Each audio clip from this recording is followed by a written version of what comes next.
Assalamualaikum warahmatullahi wabarakatuh. Perkenalkan, nama saya Nur Muhammad Reza Utomo dengan NIM 2020-02300022 Program Studi Teknik Elektro Fakultas Teknik dan Ilmu Kelautan Universitas Hang Tuah Surabaya.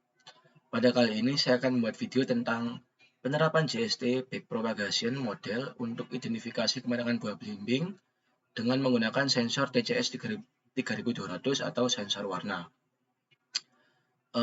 Yang perlu disiapkan pertama adalah arsitektur jaringan pada JST-nya dengan 3 input berdasarkan dari pembacaan sensor yaitu RGB, kemudian ada hidden layer sebanyak 4 dan juga outputnya 2. Jaringan-jaringan ini adalah bobotnya dan ada satu bias.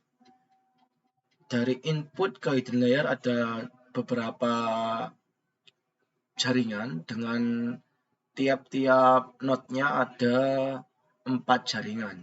Jadi bisa terbaca ada 12 jaringan dengan satu bias yaitu 4 jaringan. Dari hidden layer juga ada jaringan-jaringan yang menuju ke outputnya dengan ada juga satu bias. Setelah kita siapkan arsitektur jaringannya, kita juga menyiapkan pola dan baca sensornya. Di sini sudah saya siapkan 3 pola, yaitu pola pertama adalah mentah, pola kedua adalah mengkal, pola ketiga adalah matang. Dengan tiap-tiap datanya dibaca sebanyak 5 kali dari tiap sisi yang berbeda. Di sini ada 5 pembacaan. Untuk target outputnya 01 adalah mentah, 10 adalah mengkal, 11 adalah matang. Itu adalah pembacaan binarnya ya. Oke, setelah arsitektur jaringan dan data pelatihan sudah disiapkan, kita kembali ke program Visual Studio yang sudah dibuat. Di sini ada group box yaitu atur parameter. Di sini kita atur dulu parameternya dengan banyak input sebanyak 3, yaitu RGB. Banyak datanya ada 5 uji coba tadi. Banyak pola ada 3, mentah, mengkal, matang. Learning rate yang saya pakai adalah 0,9, maksimal epochnya 10.000, target errornya adalah 0,01.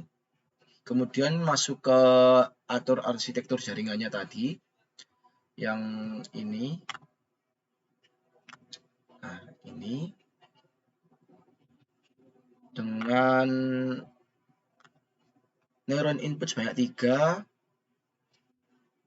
neuron input 3, neuron tersembunyinya 4, outputnya 2. Oke, kemudian inisialisasi bobot dan bias awal nanti akan tampil pada data grid yang sudah saya siapkan di sini.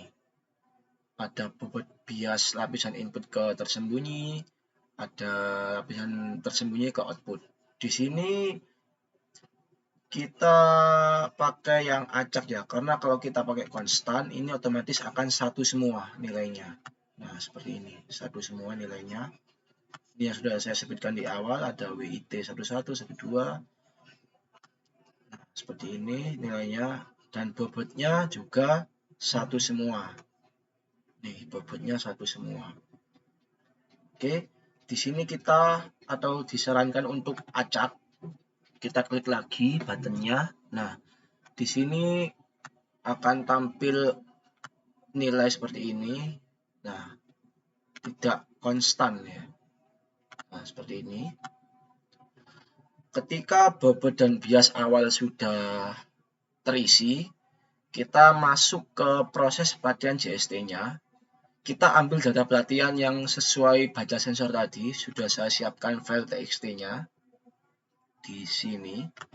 Nanti akan tampil pada data grid data learning. Nah, sudah berhasil diambil pola data, baca sensor, dan targetnya. Oke, kemudian setelah data learning sudah di input, kita mulai pelatihan untuk perhitungan epoch dan MSE sampai target error ke 0,01, maka perhitungan epoch akan selesai.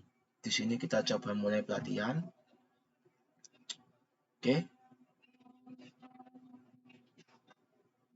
Nah, tampak pada epoch ke 1, MSE-nya masih 2,1.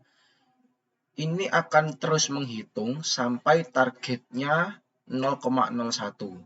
Maka akan selesai menghitung dan akan tampil epoch keberapa, target error akan tercapai. Nah, pada saat perhitungan epoch, di sini kita juga bisa langsung menghentikan pelatihan pada button henti pelatihan. Nah, di sini.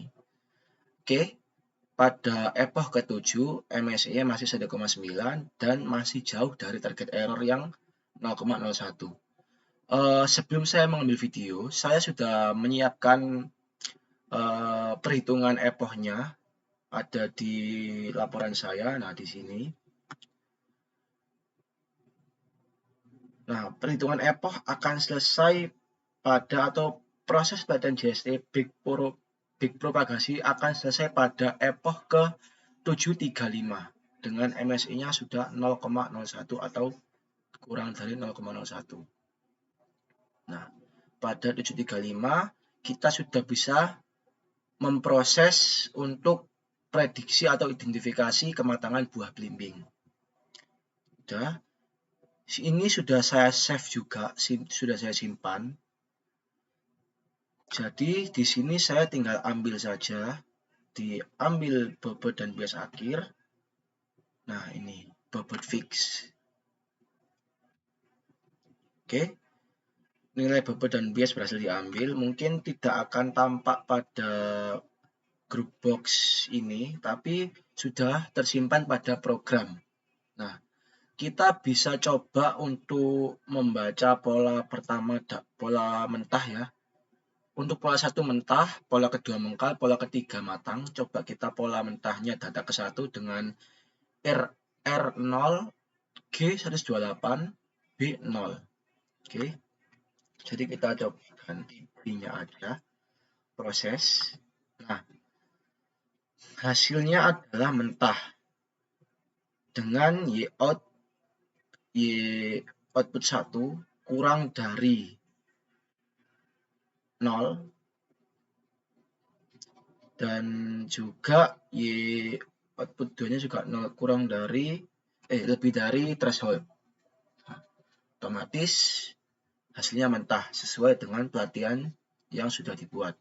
Kita coba lagi deh ke data keduanya, ada 0, 130 dan 2.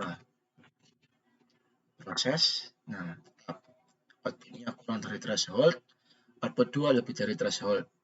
Hasilnya mentah sesuai dengan pelatihan. Coba pola mengkal atau setengah matang lah. Ini pada data ke-1 ada 173 untuk R. Untuk B-nya ada di 255. B-nya 47. Kita proses. Nah, untuk Y1-nya lebih dari threshold, Y2-nya kurang dari threshold, hasilnya mengkal.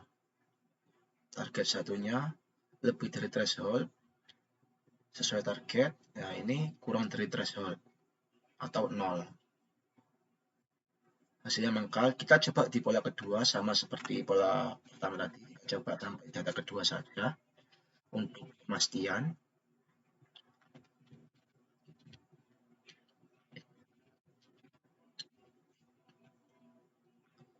Nah,